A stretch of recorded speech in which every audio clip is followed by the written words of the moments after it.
The quiet cafe was a calm morning, the kind that made everything feel unhurried. Outside, the streets were slowly waking up. A few people walked past with coffee cups in hand. The air was slightly cool, but not cold, and there was a gentle breeze that moved the leaves of the small tree outside the cafe window. Inside, the quiet hum of conversation was mixed with the sound of cups being placed gently on wooden tables. Adil had arrived early. He liked being early. It gave him time to settle, to observe, to collect his thoughts. He found a corner table where the sunlight came in just enough to make the wooden surface of the table glow slightly. The cafe wasn't fancy, just simple. Wooden chairs, old books stacked on a shelf, and a few plants in the corners. That was exactly what Adil liked about it. There was no noise, no rush, and no pressure to be anything except present. He ordered a black coffee and waited. A few minutes later, his mentor arrived. His mentor, Mr. Rafi, was a retired psychology professor. He had spent years teaching, reading, and quietly studying the human mind. He didn't speak much unless there was something worth saying. Adil had met him 2 years ago at a university seminar. Since then, they had developed a quiet connection, one built not on frequent meetings, but on meaningful ones. Mr. Rafi took off his light coat, placed it neatly on the back of his chair, and sat down. They exchanged a warm nod. No rush to speak. They both liked silence. After a moment, Mr. Rafi reached into his bag and pulled out a small book. It was worn from age. Its cover was soft, the pages yellowed slightly at the edges. Carl Jung, he said simply, placing the book on the table and sliding it toward Adil. Adil smiled. I've heard you mention him before. Yes, Mr. Rafi said. I think it's time you start reading him directly. Adil picked up the book. The title was modest, Modern Man in Search of a Soul. He opened it and flipped through the pages slowly, pausing when he reached a chapter titled, The Shadow and the Danger of Ignorance. He looked up. This one? He asked. Mr. Rafi nodded. Jung believed, he said slowly, that we carry parts of ourselves we don't understand. And those parts, if ignored, can quietly shape our lives? Not just our own, but the lives of those around us. Adil listened carefully. There are people, Mr. Rafi continued, who don't shout, who don't create obvious chaos, and yet they do harm, not always intentionally, but the damage is real. He sipped his tea, then looked outside the window for a moment before continuing. Jung didn't tell us to fear these people, he said. He told us to understand them, to recognize them, so that we don't become one of them. Adil sat back in his chair, letting the thought settle. 6 types, Mr. Rafi said, tapping the book. 6 patterns of behavior. All of them seem harmless at first glance. Some even appear helpful. But they take from us time, clarity, emotional space, and leave confusion in return. Like who? Adil asked. Let's begin with the first, Mr. Rafi replied. The one who seems friendly but always needs to be needed. The person who gives advice but never listens. They don't mean to control, but they do. Not through force, but through quiet pressure. You walk away from conversations with them feeling like you weren't really seen. Adil thought about a few people in his life. It's hard to identify that, he said. That's the point, Mr. Rafi replied. It's not about labeling people, it's about paying attention to the patterns. People are not fixed, but behavior when repeated becomes a sign. The conversation drifted into silence for a while. They watched as a young couple walked into the cafe, ordered 2 lattes, and found a seat near the window. Outside, the sun had risen a little more, casting soft light over the sidewalk. The cafe felt warmer now, both in temperature and tone. Adil opened the book again. He read a few lines out loud. The meeting of 2 personalities is like the contact of 2 chemical substances. If there is any reaction, both are transformed. He closed the book slowly. What do you think he meant by that? He asked. Mr. Rafi folded his hands on the table. It means that no relationship is neutral, he said. Every person you meet changes you in some way. Sometimes for the better, sometimes not. That's why awareness is so important. You need to know who you're letting shape your mind. Adil nodded. Mr. Rafi leaned in a little. Let me tell you a story. And so the mentor began sharing an experience from his early teaching days of a colleague who was always kind in public but dismissive in private. It had taken him months to notice. There were no insults, no direct conflict, just small gestures, missing support, subtle comparisons. Over time, the relationship drained him. He found himself second-guessing his decisions. Only after some space did he realize it wasn't about a disagreement. It was about a pattern of quiet undermining. Jung would call that the shadow at work, Mr. Raffi said. Not the kind you see on the wall, but the one that hides behind. Smiles. The rest of their time was spent reading parts of the book, discussing each quietly, like two people solving a slow puzzle. There was no rush to understand everything. The goal was only to begin noticing, to sharpen attention, to learn how to observe others, not to judge, but to protect one's own mind from quiet harm. Before leaving, Mr. Raffi said one last thing. Always ask yourself, after spending time with this person, do I feel more clear or more confused? More steady or more uncertain? The answer will tell you more than their words ever can. Adil left the cafe feeling something shift, not in a dramatic way, but like something had quietly moved into place. He had not learned all the answers that morning, but he had learned to start asking better questions. And that, as Jung believed, was the real beginning of self-understanding. The friendly office colleague expanded. Adil's office was like many others in the city. It had rows of desks, soft lighting, large windows, and the usual hum of clicking keyboards, quiet phone calls, and casual chatter near the coffee machine. The days passed in an even rhythm, with tasks to complete, meetings to attend, and occasional birthday cake in the break room. On the surface, everything seemed normal, predictable, even pleasant. He had been working there for about 3 years. He was not the most outgoing person, but he had a calm presence, and people generally liked him. He had a few colleagues he could talk to, though most of his time was spent focused on his work. One of those colleagues was Sami. Sami was the kind of person most people described as easy to get along with. He always had a smile, was quick to offer help, and never said anything directly rude. He had a natural charm that made others feel comfortable around him. If someone needed assistance with a project, Sami would offer. If a mistake happened, he'd laugh it off in a way that seemed relaxed and non-threatening. Adil didn't have a close friendship with him, but they shared a desk area and would often talk during breaks. At first, Adil appreciated his energy. In a workplace that could sometimes feel stiff or repetitive, Sami's light conversations and casual friendliness made things feel more relaxed. But slowly, over many months, Adil began to notice something. It wasn't dramatic, and it never came with confrontation, but there was a pattern. Whenever someone in the office shared good news, getting praised by a manager, being selected to lead a project, or simply completing a difficult task, Sami's reaction would seem slightly off. It wasn't that he said anything negative. In fact, he usually smiled and said something polite like, "Nice work," or "You're moving up fast." But there was something in his tone. Sometimes it felt too quick, too mechanical, like the words were being said out of politeness rather than real happiness. And sometimes he would immediately shift the topic to something else, talking about his own experience or joking about how lucky the person was. Once, Adil was complimented during a meeting for solving a technical issue that had delayed the team for a few days.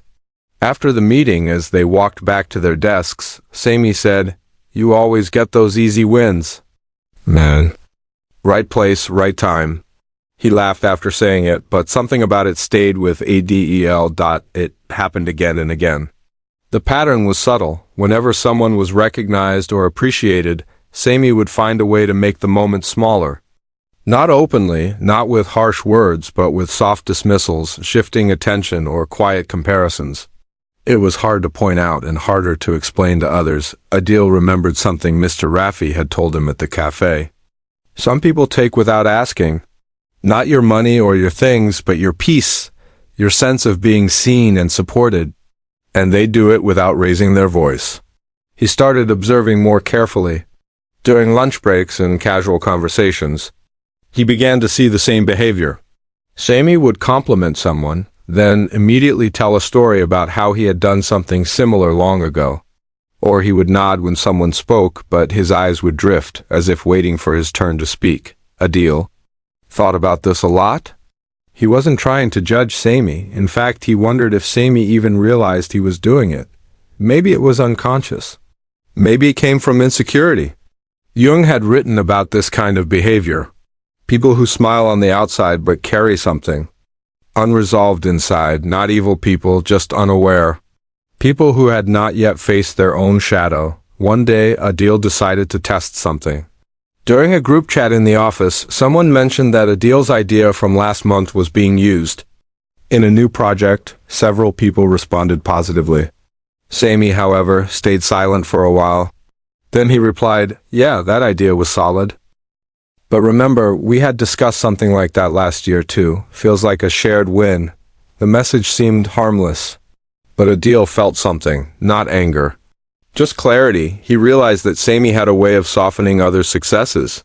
He didn't take credit fully, but he gently spread it around to dilute recognition. It wasn't about celebration. It was about keeping things even. In a strange way, Sami couldn't let others shine too brightly. Maybe it made him feel left behind. Maybe he feared being unnoticed. Adil began reflecting on Carl Jung's teachings again. Jung had written, "Everything that irritates us about others can lead us to an understanding of ourselves." Adil thought about his own reactions too. Was he being too sensitive? Was he projecting something onto Sami? So he paused and did something he had learned from Mr. Rafi. He watched his own feelings with curiosity, not judgment. And he realized this. It wasn't irritation he felt towards Sami. It was a quiet sense of caution. A small signal in the mind that says, something here is not fully safe. That insight changed how Adil approached the relationship. He didn't pull away completely. He still greeted Sami, still engaged in work conversations. But he stopped sharing too much of his personal success. He no longer looked for affirmation from Sami, because he understood that Sami wasn't in a place to give it freely. Not out of cruelty, but because of his own internal struggle. Adil also began observing how these dynamics shaped the entire office environment. He noticed that people who were frequently around Sami often held back from celebrating themselves. They would downplay their wins, speak carefully, and often second-guess how much to share. It was a quiet atmosphere, not of fear, but of hesitation. It was then that he understood what Mr. Rafi meant when he said, "Some people don't need to be loud to make others shrink."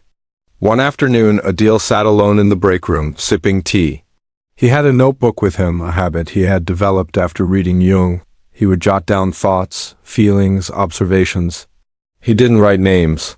Just patterns. On that page, he wrote, "Appears kind, speaks gently, avoids open conflict, dismisses others softly, feels uneasy when others are praised, shares stories to center himself, smiles often, but never fully supports." He looked at the list. It didn't feel like an accusation, it felt like a reminder. A way to remain aware. To protect his own mental clarity, Jung's writings came back to him again.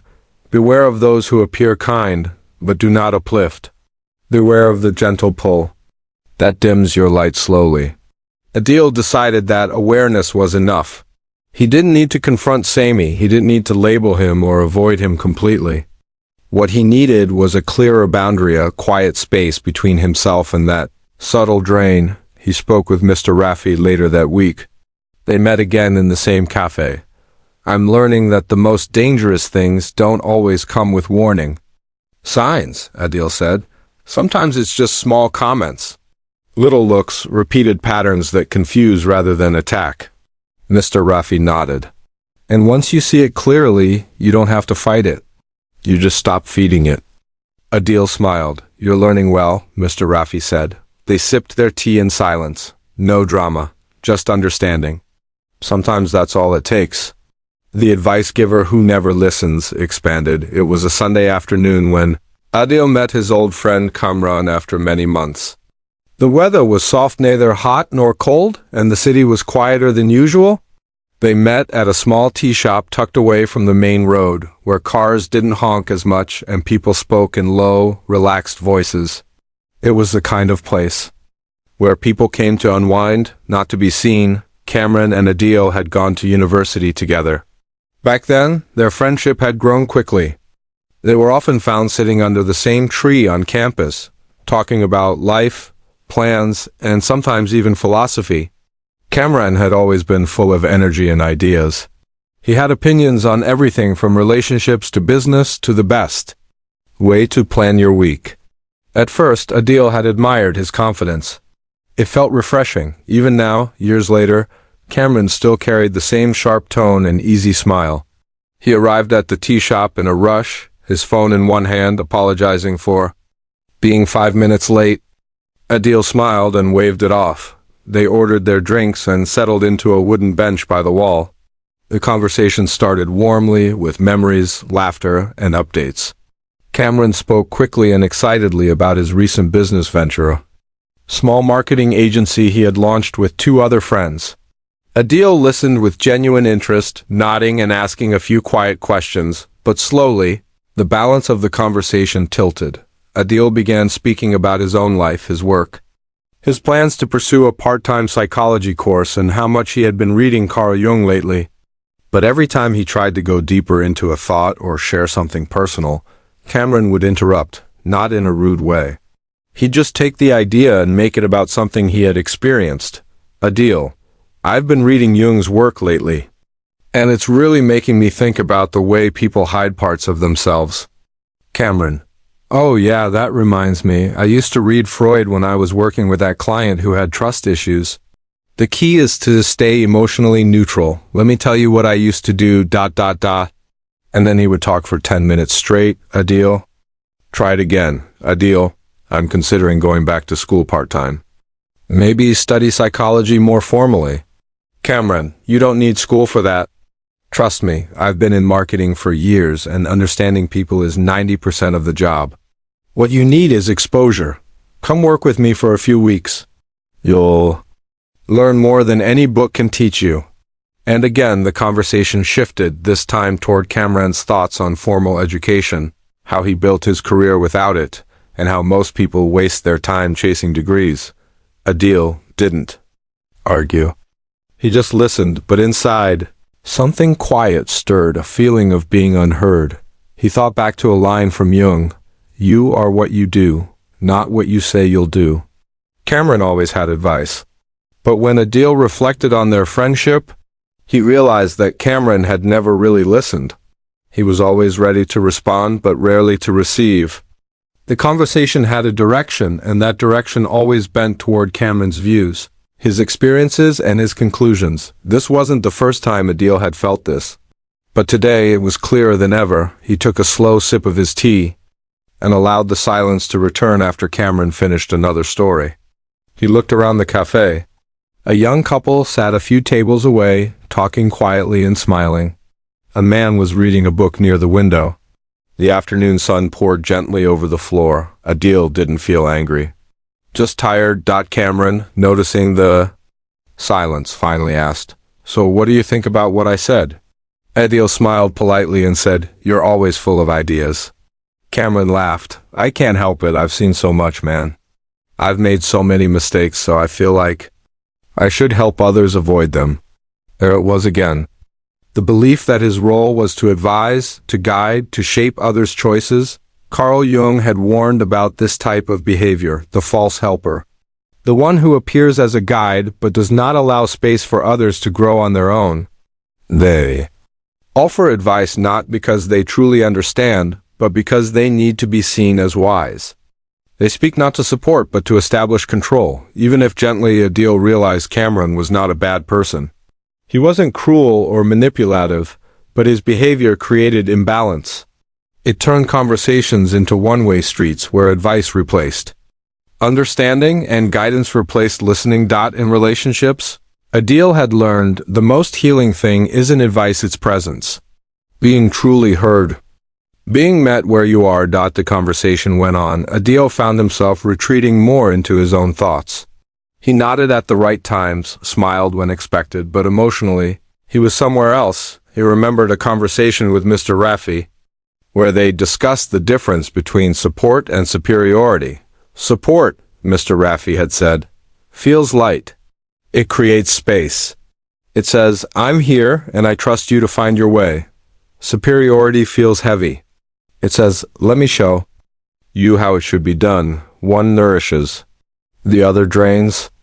Adil looked at Cameron and realized that for years, he had mistaken one for the other. Later that day, when he returned home, Adil opened his journal. He wrote down signs of an advice giver who doesn't listen, interrupts gently but often, offers guidance without asking if it's needed, turns conversations toward their own life, doesn't ask follow-up questions, gives solutions instead of support, confuses. Being heard with being obeyed rarely reflects back your emotions only. Their opinion. He stared at the list. It wasn't written in anger. It was written in clarity. He thought more deeply. Why do some people need to give advice all the time? Maybe because being the helper gives them a role to play. It protects them from vulnerability. If they're always the one giving, they never have to receive.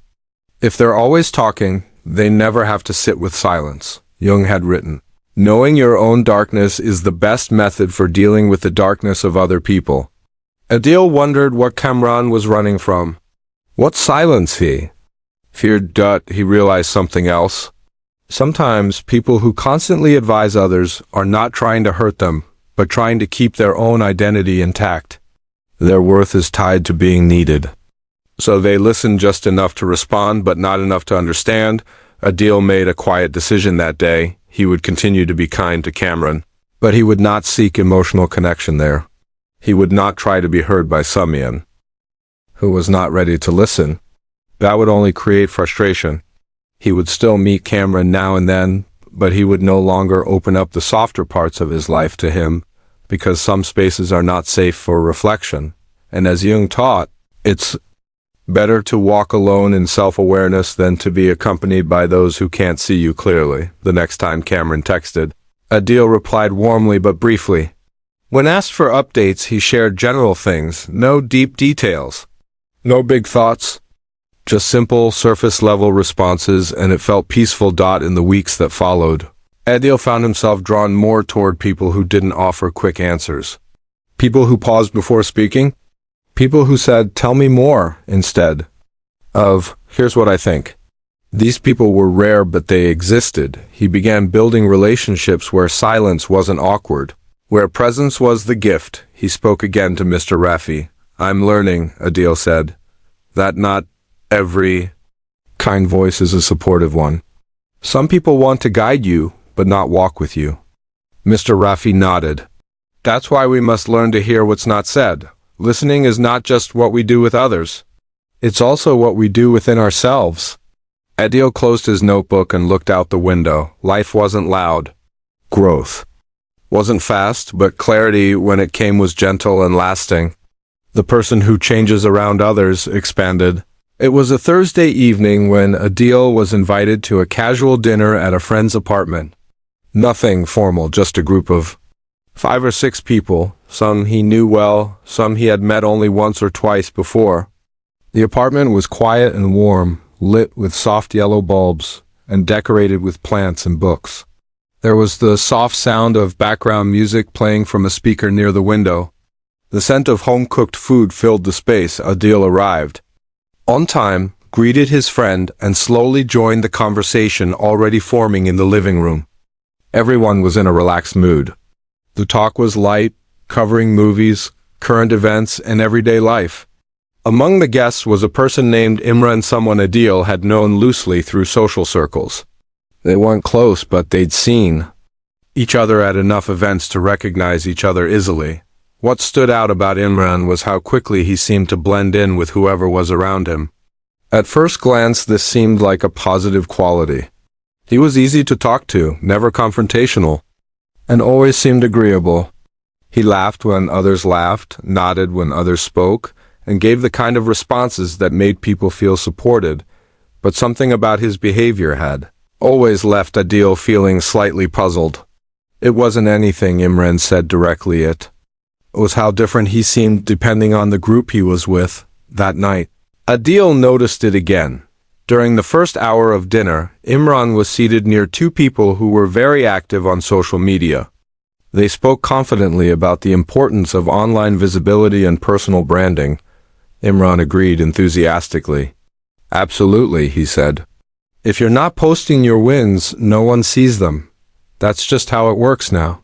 He then shared a few opinions that aligned perfectly with theirs, mentioning how he'd recently started curating his feed to reflect his growth journey. Adil listened quietly. An hour later, after dinner, the group split into two small circles. Imran moved into a new group, this one a little quieter, a little more reserved. One person mentioned how social media was overwhelming and they preferred to live life without documenting everything. Imran nodded and said, "Totally, I've been thinking the same thing. I'm planning to take a long break from it, it's too much noise." Again, his tone matched the new group perfectly. His words, once full of support for constant visibility, were now firmly in the opposite camp. Adil watched this with interest, not judgment. He wasn't offended. But he was curious. Why did Imran seem to shift so completely, so quickly? He wasn't just adjusting slightly, he was reshaping his opinions to mirror those around him. It wasn't diplomacy. It was something deeper. A kind of invisibility, disguised as friendliness. Carl Jung had spoken of this too, the danger of the person with no solid center. The person who doesn't really know who they are, and so they become a reflection of whatever environment they find themselves in. On the surface, they seem agreeable, flexible, and warm. But beneath that surface, there's no rootedness. Adil reflected. Such people don't lie outright. They don't pretend with bad intentions.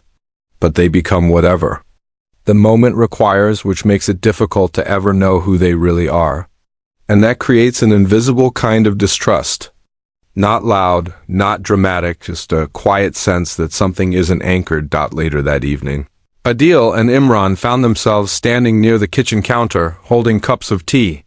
The rest of the group was still deep in conversation. They spoke for a few minutes, and Imran asked Adil, "What are you reading these days?"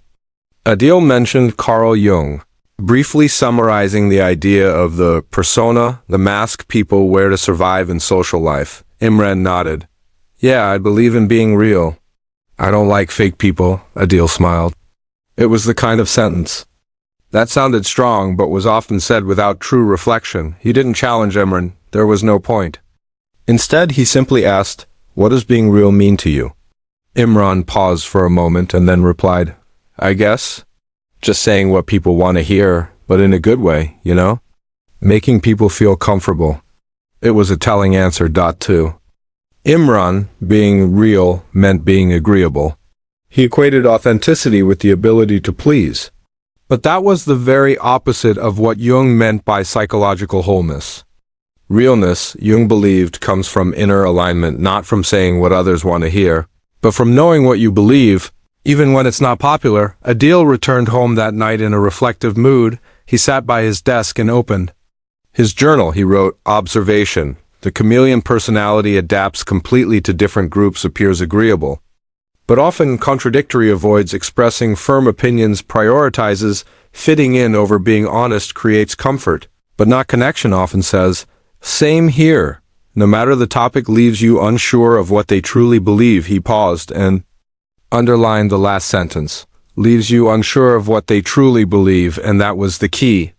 The problem wasn't Imran's kindness or his tone. It was the lack of internal clarity. A person without self-anchoring cannot be trusted deeply, not because they are dangerous, but because they are unstable. Jung had written, "The most terrifying thing is to accept oneself completely." Adil understood that perhaps Imran had never done that. He was still in the process of becoming who others needed him to be. In a world where belonging is such a deep human need, some people learn to survive by adjusting, mirroring, and softening their presence. But in doing so, they lose the thread of who they really are. Over the next few weeks, Adil noticed the same pattern in other people too, at work and social gatherings and even online. Comments changed to tone based on the platform. Beliefs were softened or sharpened depending on the audience. This wasn't just an individual problem. It was cultural. In one of his later meetings with Mr. Rafi, Adil brought this up. "I'm starting to see how common this is," he said. This habit of adjusting so much that people lose themselves.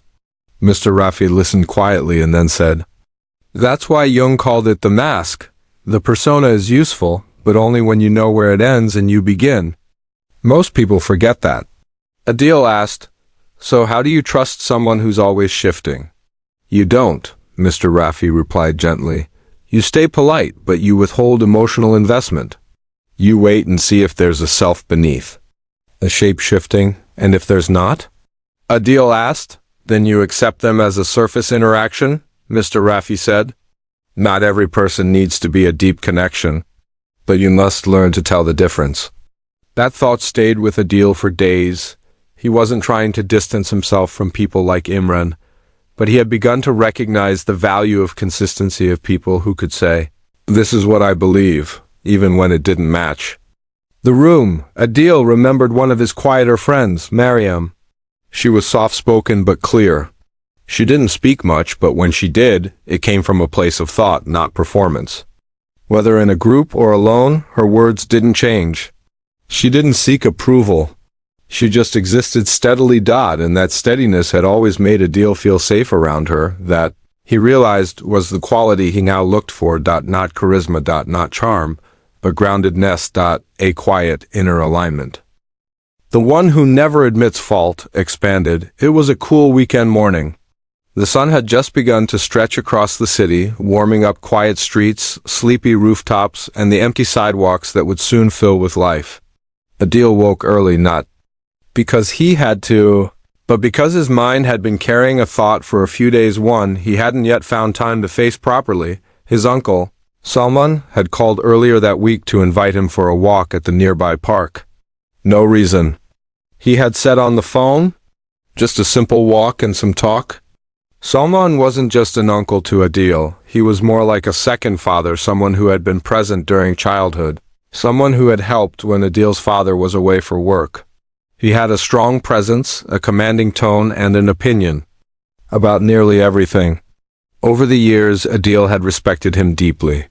But lately he had begun to see something else, something quieter, something unsettling. That morning, Adil got dressed simply and walked the short distance to the park.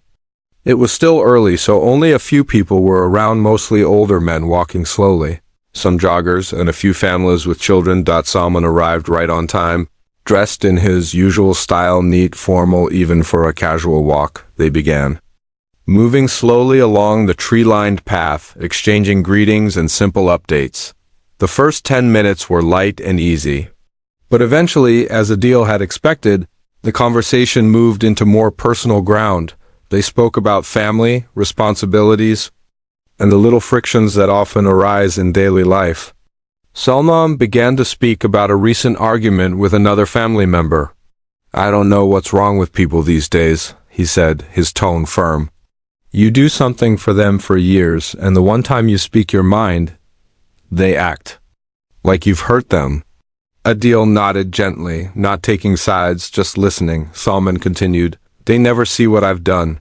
They never appreciate the sacrifices. They only focus on what they didn't like in that one moment. Adil wanted to ask, Did you ever try to see it from their side? But he didn't say it, not yet. Instead he offered, Maybe they just felt unheard? Salman shrugged. People feel too much these days. No one takes responsibility anymore. I'm not the one who caused problems, I just told the truth. And that was the sentence that opened something in Adil's mind. Over the years he had noticed it again and again. With Salman, conflict always seemed to happen around him, but never because of him, at least in his own eyes. No matter the situation, no matter the people involved, Salman always had a reason why it wasn't his fault. If someone misunderstood him, it was because they were sensitive. If a plan didn't work out, it was because others didn't follow instructions. If a relationship grew distant, it was because the other person didn't know how to value consistency. In every story, Salman was either the guide or the victim, but never the one who made a mistake. Carl Jung had warned about this kind of self-image, the kind built not on wholeness, but on defense. A person who refuses to see their own shadow begins to believe that the problem is always outside of them.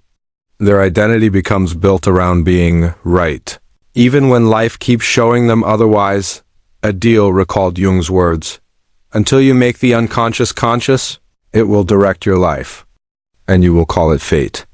He realized that Salman was not aware of how his denial worked. It wasn't a game, it was a habit. A deeply practiced way of protecting his sense of self. Admitting fault, even small ones, felt like losing control, so he avoided it at all costs. They continued walking, and Adil decided to gently try another approach. He said slowly, I had a disagreement with a friend last week. At first, I was sure I was right, but then I thought about it later and realized maybe I had pushed too hard. Salman looked at him and nodded, but not in agreement. That's good, he said. But not everyone has your patience. Most people don't think like you. Adil smiled politely. The comment sounded like a compliment, but it was actually a way of avoiding self-reflection. By praising Adil's behavior, Salman didn't have to examine his own. That too was a pattern, later. As they sat on a bench near a small garden in the center of the park, Adil watched his uncle closely. Salman was speaking about his younger brother, how he never calls, how he always makes excuses, how he doesn't seem to care. Adil interrupted gently. Do you think he feels judged when he talks to you? He asked. Salman paused for a second. Surprised by the question, why would he feel judged? I just tell him what he needs to hear. People need guidance. Adil nodded. That may be true, but sometimes people don't want advice. They just want presence. Maybe he feels like you? Don't hear him unless he's doing something wrong. Salman looked away for a moment. I'm not responsible for how people feel, he said firmly. I speak with honesty. I don't sugarcoat.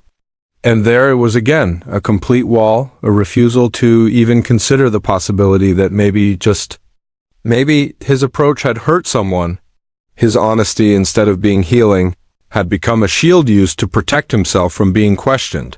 Adil knew there was no point in pushing further that day. These things take time. Later that evening, back at home, Adil sat by his window, watching the sky turn from pale blue to deep orange. He thought deeply about the walk. He pulled out his notebook again and wrote, Signs of a person who never admits fault, always sees others as overreacting, believes they're just being honest, turns every story into one where they were. Right shows discomfort with apologies, avoids conversations about their own role in conflict, frames themselves as a victim or a guide. Never a contributor offers correction, but resists feedback. He stared at the page for a long time. This kind of person isn't always loud. They don't have to argue or yell. Their refusal shows up quietly in explanations, in deflections, in emotional distance. You leave conversations feeling like you've been heard only halfway, as if your side of the story never found a place to land. Jung believed that this kind of denial created a spiritual block. When a person refuses to see their faults, they stop growing. They repeat the same problems in different settings, with different people, always wondering why things keep happening to them. In another meeting with Mr. Rafi, Adil brought this up. Why is it so hard for some people to say, I was wrong? He asked. Mr. Rafi nodded slowly. Because for some, being wrong feels like being unworthy. They confuse mistakes with failure, so they defend their image even when it costs them connection. Is there any way to help them? Adil asked. Mr. Rafi smiled gently. You help them by not joining the pattern. You don't argue to win. You reflect gently. And sometimes you accept that they may never see it. Your job is not to fix them, it's to protect your own clarity. Adil took that in slowly. Over the next few weeks, he practiced this new awareness with different people at work and family gatherings, even within himself. He noticed moments when someone blamed circumstances again and again, always removing themselves from the picture, but he also noticed the cost. These people had shallow trust. Their relationships were surface level. People listened to them but didn't confide in them. They were respected but not fully loved, because love, Adil realized, requires humility. To say, I see what I did. To say, I was wrong. To say, I didn't mean harm, but I can see how I caused it. That level of truth builds connection like nothing else. So Adil began practicing it in his own life. When he caught himself shifting blame, even slightly, he paused. He asked, What part did I play? And slowly he found his relationships becoming richer, more real. Not because they were conflict-free, but because they were honest. Jung had said, "We cannot change anything until we accept it." Condemnation does not liberate, it oppresses. That line stayed with Adil, like a quiet echo. Salman still called from time to time. The tone hadn't changed much, but Adil had. He no longer tried to correct him. He just listened, responded calmly, and gently held up a mirror when he could. Not to change his uncle, but to make sure he didn't lose his own clarity in the process. Some people, Adil had learned, live in stories where they're always right, not because they're evil, but because they're afraid of what they'll see if they admit they're wrong, and that fear, left unchecked, becomes a prison. But awareness? Awareness opens the door.